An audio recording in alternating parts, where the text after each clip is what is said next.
പിറന്നാൾ എന്ന മാനസികാരോഗ്യ ചർച്ചയുടെ ഇന്നത്തെ എപ്പിസോഡിലേക്ക് എല്ലാ പ്രേക്ഷകർക്കും ഹൃദ്യമായ സ്വാഗതം. പതിവ് പോലെ ഇന്ന് നമ്മളോടൊപ്പം വിൻസേഷ്യൻ സഭാംഗവും ക്ലിനിക്കൽ സൈക്കോളജിസ്റ്റുമായ സിസ്റ്റർ ഡോക്ടർ ഡോണ തോട്ടത്തിലുണ്ട്. സിസ്റ്ററിനെ ഏറെ സ്നേഹത്തോടെ നമുക്ക് ചർച്ചയിലേക്ക് സ്വാഗതം ചെയ്യാം. സ്വാഗതം സിസ്റ്റർ. ഇന്ന് നമ്മളോടൊപ്പം മറ്റ് രണ്ട് വ്യക്തിത്വങ്ങൾ കൂടിയുണ്ട്. Advocate Jino Jose sir. സാറിനെയും ഏറെ സ്നേഹത്തോടെ ചർച്ചയിലേക്ക് സ്വാഗതം ചെയ്യുന്നു. സ്വാഗതം സർ. കൂടാതെ എഞ്ചിനീയറായി വർക്ക് ചെയ്യുന്ന റൂപ്സി മാമിനെയും ഏറെ സ്നേഹത്തോടെ ചർച്ചയിലേക്ക് സ്വാഗതം ചെയ്യുന്നു. കഴിഞ്ഞ എപ്പിസോഡിൽ നമ്മൾ ചർച്ച ചെയ്തത് കൗമാര പ്രണയത്തെക്കുറിച്ചാണ്. ഈ എപ്പിസോഡിലും നമ്മളത് തുടരുകയാണ്. ഞാൻ ചെറുപ്പം തുടങ്ങി മനസ്സിലാക്കിയിരിക്കുന്ന ഒരു ബോധ്യമുണ്ട്. നമ്മൾ പഠിക്കുകയാണ്. ഇപ്പം നമ്മൾ പഠിക്കുക, അതിനകത്ത് ഫോക്കസ് ചെയ്യുക. അപ്പോൾ എനിക്ക് കിട്ടിയിരിക്കുന്ന ഒരു ഗൈഡൻസ് മറ്റുള്ളവരിൽ നിന്നും ഞാൻ മനസ്സിലാക്കിയൊരു കാര്യമുണ്ട്. നമ്മളിപ്പോൾ വേറെ റിലേഷൻഷിപ്പ് അല്ലെങ്കിൽ ലവ് അഫെയർ ഇങ്ങനെയുള്ള കാര്യങ്ങളിലേക്കൊന്നും നമ്മൾ പോകാതെ നമ്മുടെ ഡ്യൂട്ടി ഇപ്പം എന്താണ്? നമ്മൾ പഠിക്കുക എന്നുള്ളതാണ്. ആ പഠനത്തിൽ കോൺസെൻട്രേറ്റ് ചെയ്യുക. ഈ ഒരു മെസ്സേജ് ഇവർക്ക് ആരാ കൊടുക്കുക? കാരണം ഇവർ എവിടെയെങ്കിലും ടൈം സ്പെൻഡ് ചെയ്യണമെങ്കിൽ ഇത് ആരാ തിരിച്ചറിയുക? നമ്മുടെ ഫാമിലിയിൽ നമുക്ക് പറ്റുള്ളൂ. നമ്മൾ കുടുംബത്തിന് ഇത് സമയം കണ്ടെത്താനും പറ്റണം. കാരണം മക്കൾക്ക് വേണ്ടിയിട്ട്, അവരുടെ നല്ലൊരു ഭാവിക്ക് വേണ്ടിയിട്ട്, നല്ലൊരു ഫോർമേഷന് വേണ്ടിയിട്ട്, നല്ലൊരു സ്വഭാവ രൂപീകരണത്തിന് വേണ്ടിയിട്ട് മക്കൾക്ക് വേണ്ടിയിട്ട് മാതാപിതാക്കൾ സമയം ചെലവഴിച്ചേ പറ്റൂ. കാരണം കുറേ സമയം അവർക്ക് വേണം, നമ്മുടെ കയ്യിൽ നിന്ന് വേണം. അവർക്ക് സംസാരിക്കാൻ നമ്മൾ അവസരം ഉണ്ടാക്കി കൊടുക്കണം. നമ്മളോട് മിണ്ടാൻ പറ്റണം, നമുക്ക് അവരോട് മിണ്ടാൻ പറ്റണം. കമ്മ്യൂണിക്കേഷൻ വേണം. അല്ലാതെ ഇതൊന്നും സക്സസ് ആക്കി എടുക്കാനായിട്ട് നമുക്ക് പറ്റത്തില്ല. ആ ഒരു പ്രശ്നമാണ് അവരും നേരിടുന്നത്. ചില കാര്യങ്ങൾ അവർക്ക് അറിയത്തില്ല, അവർ തന്നെ ഇങ്ങനെ ഒരു ഫ്ലോയിലൂടെ അത് പോവാണ്. അവസാനം നമ്മൾ അറിയണത് എന്തെങ്കിലും ഗുരുതരമായ പ്രശ്നങ്ങൾ വരുമ്പോഴാണ്. അപ്പം നമുക്ക് ഒന്നും ചെയ്യാൻ പറ്റാത്ത അവസ്ഥ വരും. ഇപ്പം 18 വയസ്സ് താഴെയുള്ള കുട്ടികൾക്കിടെ ആത്മഹത്യാ നിരക്ക് കൂടി. നമ്മൾ കുട്ടികൾ ആത്മഹത്യ ചെയ്യുന്നത് കാണുന്നുണ്ട്. അതിനുശേഷമാണ് അറിയണത് എന്താ പറ്റിയെന്ന്. ആൾക്കാർ ചിന്തിക്കണത് അപ്പോഴാണ് എന്താ അവന് പറ്റിയേക്കണേ. അവൻ ഒരു പക്ഷേ അഫെയറിലായിരിക്കാം, ഒരു പക്ഷേ സോഷ്യൽ മീഡിയയുടെ അഡിക്ഷൻ ആയിരിക്കാം, ഒരു പക്ഷേ ഗെയിമിൻ്റെ അഡിക്ഷൻ ആയിരിക്കാം, അല്ലെങ്കിൽ അവന് വീട്ടിലുള്ള ഒറ്റപ്പെടുത്തലുകളായിരിക്കാം. പല പല പ്രശ്നങ്ങളുണ്ട്. ഇതൊന്നും ആളുകൾക്ക് മനസ്സിലാക്കാൻ പറ്റണില്ല. എല്ലാ അപകടങ്ങളും സംഭവിച്ചു കഴിയുമ്പോഴാണ് അയ്യോ പറ്റിപ്പോയി, എനിക്ക് അവനെ നോക്കാൻ പറ്റില്ല, അവനെ കേൾക്കാൻ പറ്റില്ല, അവനെ ഒന്ന് സ്നേഹിക്കാൻ എനിക്ക് പറ്റില്ല. ഇതെല്ലാം ചിന്തിക്കുന്ന ഓരോ ദുരന്തങ്ങൾക്ക് ശേഷമാണ്. പക്ഷെ നമ്മുടെ കയ്യിലിരിക്കുന്ന കുഞ്ഞുങ്ങളെ അല്ലെങ്കിൽ കുട്ടികളെ കളിമണ്ണ് പോലെയാണ്. നമുക്ക് അവരെ എങ്ങനെ വേണമെങ്കിലും രൂപപ്പെടുത്തിയെടുക്കാം. അതുകൊണ്ട് കുട്ടികളൊക്കെ നമ്മുടെ മാതാപിതാക്കളുടെ കയ്യിൽ വളരെ സുരക്ഷിതരാണ്. നമ്മുടെ കയ്യിൽ വയ്ക്കാൻ, കുട്ടികളെ നമ്മുടെ കയ്യിൽ ഇരുത്തി വളർത്താൻ നമ്മൾ തയ്യാറാണെങ്കിൽ നമുക്ക് ഇഷ്ടമുള്ള പോലെ അവരെ മോൾഡ് ചെയ്തെടുക്കുക. അവർ നമ്മുടെ നല്ല വഴിയേ അവർ പോകും, അത് ഉറപ്പാണ്. ഇതുപോലെ തന്നെ ഞാൻ ഓർക്കുകയാണ്, ഒരു കേസ്, ഒരു ഹസ്ബൻഡ് ആൻഡ് വൈഫാണ് വരുന്നത്. അപ്പോൾ ഹസ്ബൻഡ് വളരെ വിഷണ്ണനായിട്ടിരിക്കുകയാണ്. ഇപ്പോൾ വൈഫ് പറഞ്ഞു, സിസ്റ്റർ ഞങ്ങളൊരു ഒപ്പീനിയന് വേണ്ടിയിട്ടാണ് വന്നിരിക്കുന്നത്. കാരണം ഒരു റെപ്യൂട്ടഡ് ആയിട്ടുള്ള ഒരു കമ്പനിയിൽ വർക്ക് ചെയ്യുന്നതാണ് ഹസ്ബൻഡ്. അപ്പോൾ ഇവരുടെ വീടിനടുത്ത് തന്നെയുള്ളൊരു പെൺകുട്ടി സ്കൂൾ കാലഘട്ടത്തിലാണ് അവള്. അപ്പം നമുക്കറിയാം ഒരു 60 ഒരു ബിലോ 16 ആണ് ആൾക്ക്. അപ്പോൾ ഒരു 16 വയസ്സിന് താഴെയുള്ള ഒരു പെൺകുട്ടിക്ക് ഇദ്ദേഹത്തോട് പ്രണയമാണ്. അപ്പം നമ്മൾ ഓർക്കേണ്ട കാര്യം, ഇദ്ദേഹത്തിന് അയക്കുന്ന മെസ്സേജസ് അത് നല്ല രീതിയിലുള്ളൊരു മെസ്സേജസ് അല്ല. അപ്പം ഇദ്ദേഹത്തെ സംബന്ധിച്ചിടത്തോളം ഇദ്ദേഹത്തിന് ഒരിക്കലും ആ ഒരു കുട്ടിയെ ആ ഒരു രീതിയിൽ കാണാനായിട്ട് പറ്റില്ല. അപ്പോൾ ഇത് ആരോട് പറയണം? ഇതെന്താ ഞങ്ങൾ ചെയ്യേണ്ടത്? കാരണം ഈ കുട്ടി അന്ധമായിട്ട് ഇയാളെ പ്രണയിക്കുകയാണ്. എഴുതുന്ന നോട്ട്സൊക്കെ നമുക്ക് കണ്ടു കഴിഞ്ഞാൽ നമുക്ക് മനസ്സിലാകും ഇത് ശരിയായ രീതിയിലുള്ള ഒരു കാര്യമല്ല. പിന്നീട് അതിന് കുറച്ച് ലീഗൽ പ്രൊസീജിയേഴ്സ് ഒക്കെ നമുക്ക് വേണ്ടി വന്നു. അതിനുശേഷമാണ് മനസ്സിലാകുന്നത് ഈ പെൺകുട്ടിയെ സംബന്ധിച്ചിടത്തോളം ഇവള് കാണുന്ന സോഷ്യൽ മീഡിയയിൽ കാണുന്ന കാര്യങ്ങളൊക്കെ വെച്ച് നോക്കുമ്പോൾ ഇതിൻ്റെ അകത്ത് പലരും വിവാഹം ചെയ്തവരും ഇതേപോലെ മറ്റുള്ളവർക്ക് ടെക്സ്റ്റ് മെസ്സേജുകൾ അയക്കുന്നുണ്ട്, അതൊരു അഫെയറിലേക്കൊക്കെ വരുന്നുണ്ട്.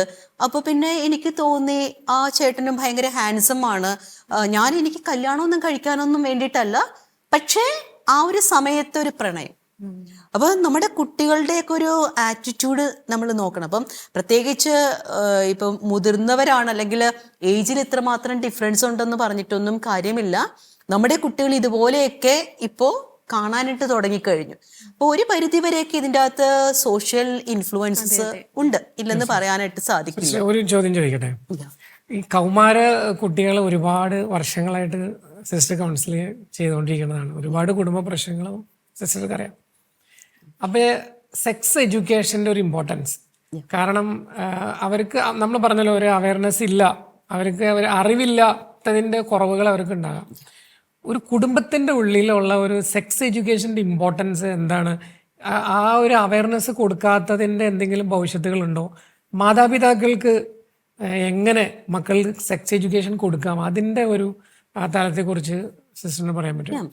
തീർച്ചയായിട്ടും നമ്മൾ പറയുന്നത് ഇപ്പോൾ ഒരു കുട്ടി വളർന്ന് കൗമാരപ്രായത്തിലേക്ക് എത്തുമ്പോൾ പെൺകുട്ടികൾക്ക് കൂടുതലായിട്ടും അമ്മമാരുടെ ഭാഗത്തു നിന്നാണ് ഇതേപോലെ എൻ്റെ ലൈംഗികത എന്താണ്, ലൈംഗികമായിട്ടുള്ള വളർച്ച എന്താണ്, അല്ലെങ്കിൽ അതനുസരിച്ചുള്ള എൻ്റെ ശരീരത്തിലെ മാറ്റങ്ങൾ എന്താണെന്നൊരു അമ്മയ്ക്കാണ് ഒരു പെൺകുട്ടിയോട് കൂടുതലും പറഞ്ഞു കൊടുക്കാനായിട്ട് സാധിക്കുന്നത്. അതുപോലെ തന്നെ ഒരു അപ്പനാണ് ഒരു ആൺകുട്ടിയോട് പറഞ്ഞു കൊടുക്കാനായിട്ട് സാധിക്കുന്നത്. അപ്പോൾ ആദ്യമേ തന്നെ നമ്മളൊരു കുടുംബ ജീവിതത്തിലെ കാര്യങ്ങളല്ല കുഞ്ഞുങ്ങളോട് പറഞ്ഞു കൊടുക്കേണ്ടത്.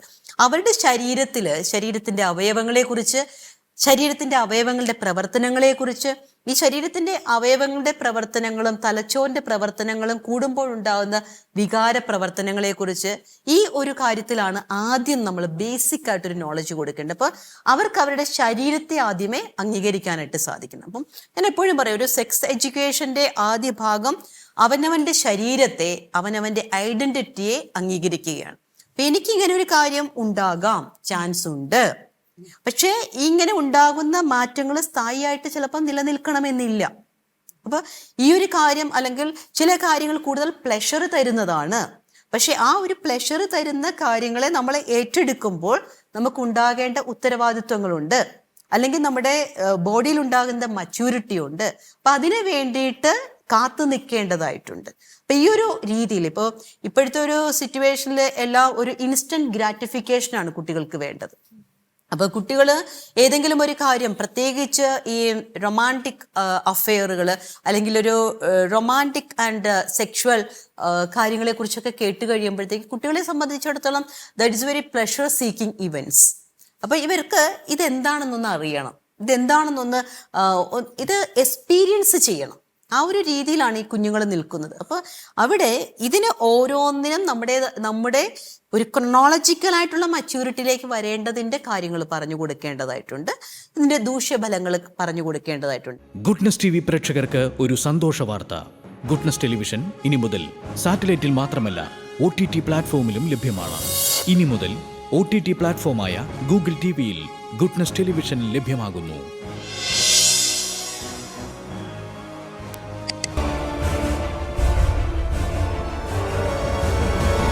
Goodness. Stay with God. ഇതുപോലെ പ്രധാനപ്പെട്ട ഒരു കാര്യമാണ് goal direction.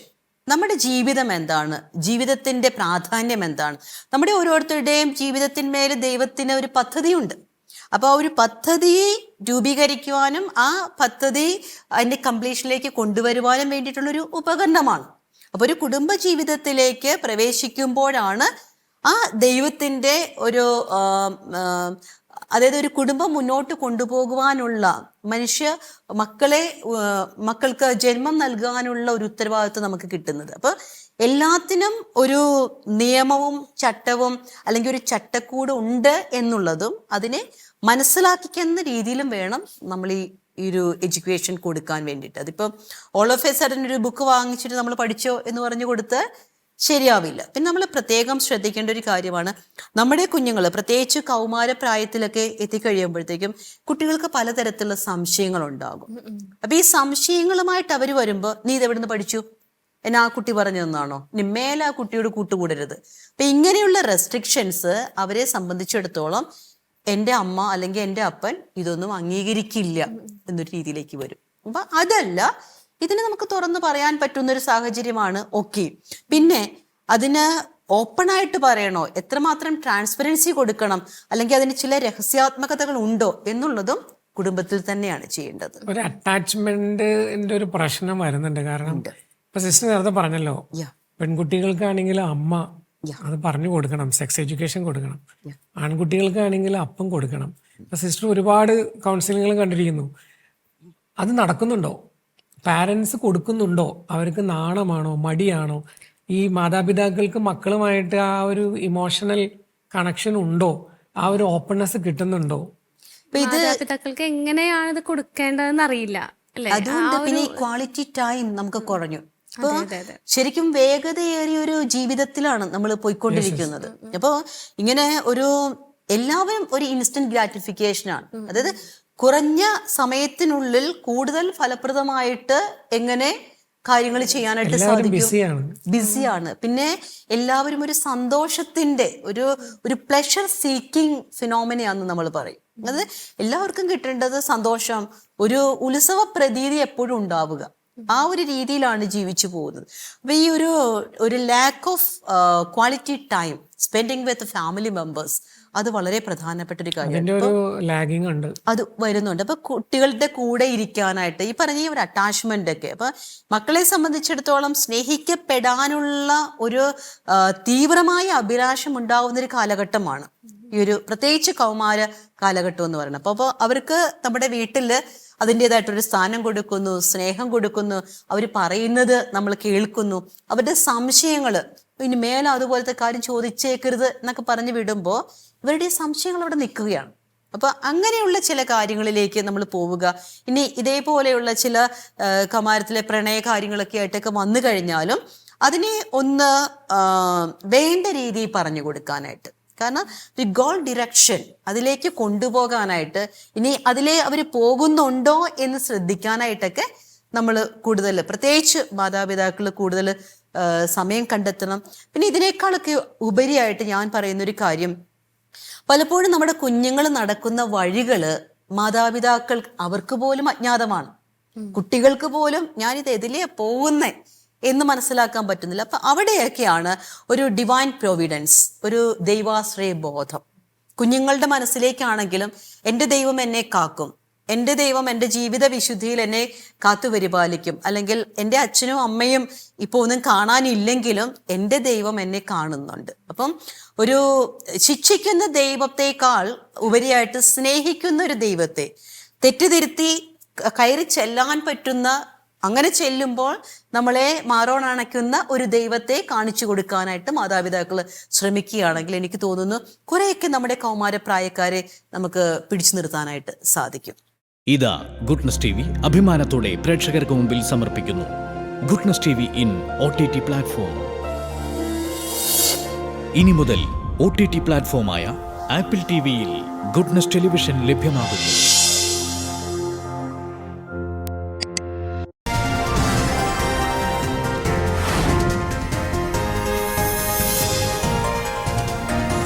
Goodness. Stay with God. കുട്ടികളെ കുറേ ഇൻഫ്ലുവൻസ് ചെയ്യുന്നത് സോഷ്യൽ മീഡിയയാണ്. കാരണം ഇപ്പം നമ്മളിപ്പോൾ ഈ പ്രോഗ്രാം ഇവിടെ നടക്കുമ്പോഴും കുട്ടികൾ ഇതുപോലെ ഒരുപാട് പ്രോഗ്രാമുകൾ കാണാനിട വന്നാൽ അവയർനെസ് ക്ലാസ്സുകളും അങ്ങനെയുള്ള വീഡിയോസുകളും അങ്ങനെയുള്ള വിഷ്വൽസുകളും അവരൊക്കെ കാണാൻ അങ്ങനത്തെ ഒരു കൾച്ചറും കൂടി ഡെവലപ്പ് ചെയ്താൽ വളരെ നല്ലതാണ്. കാരണം അവർ കാണുന്നത് എന്താ, സോഷ്യൽ മീഡിയ, ഫേസ്ബുക്കും അല്ലെങ്കിൽ അവരുടെ സ്കൂളിൽ പോകുന്ന അവരുടെ ഫ്രണ്ട്സ് കാണിക്കുന്ന കുറേ കാര്യങ്ങൾ ഇവിടെയാണ്. അവിടെ നിന്ന് എന്താ മെസ്സേജ് കിട്ടണേ അതനുസരിച്ചാണ് അവർ മാറുന്നത്. ഇതിൽ നിന്നും ഡിഫറെൻ്റ് ആയിട്ട് കുറേ ആക്ടിവിറ്റീസുകൾ നമ്മൾ അവരെ കൊണ്ടുപോകാനുണ്ട്. അവരെ ഗൈഡ് ചെയ്യുന്ന അവയർനെസ് ക്ലാസ്സുകളും അല്ലെങ്കിൽ അതുമായി ബന്ധപ്പെട്ടുള്ള മൂവീസ് ആയിക്കോട്ടെ, അവർ പോസിറ്റീവായിട്ട് അവർക്ക് പ്രത്യേകിച്ച് ഇപ്പോൾ ഈ കൗമാരക്കാരെ നമ്മളിപ്പോൾ ഈ സംസാരിക്കുന്ന ടോപ്പിക്കുമായിട്ട് ബന്ധപ്പെട്ടുള്ള അവർ കുറേ അവയർനെസ് കൊടുക്കുന്ന, പുതിയ ബോധ്യങ്ങളും ചിന്തകളും കൊടുക്കുന്ന, അവരെ തിരുത്തുന്ന കുറേ കാര്യങ്ങൾ അവരിലേക്ക് നമ്മൾ ഇൻജക്റ്റ് ചെയ്യാനുണ്ട്. അതിനുള്ള സിറ്റുവേഷനും നമുക്ക് കണ്ടുപിടിച്ചേ പറ്റൂ. സാറിപ്പോ പറഞ്ഞപ്പോഴത്തേക്ക് ഞാനൊരു കാര്യം ഓർക്കുകയായിരുന്നു. അതായത് ഒരു ക്ലാസ് കൊടുത്തതിന് ശേഷം കുട്ടികളെ തമ്മിൽ ഒരു ഇന്ററാക്റ്റീവ് സെഷനിൽ എടുത്തപ്പോഴത്തേക്കും ഞാൻ ചോദിച്ചു, മക്കളെ ഇതേപോലെയുള്ള, അപ്പം അതൊരു സെമിനാർ രീതിയിൽ നടക്കുന്ന ഒരു പ്രോഗ്രാം ആയിരുന്നു. അപ്പോൾ ഒരു 3 ദിവസത്തെ സെമിനാറായിട്ട് ഡിഫറെൻറ്റ് ഡിപ്പാർട്ട്മെൻറ്റുകളിൽ നിന്ന് ഡിഫറെൻറ്റ് പ്രൊഫഷണൽസ് വന്ന് കൈകാര്യം ചെയ്ത കാര്യങ്ങളായിരുന്നു.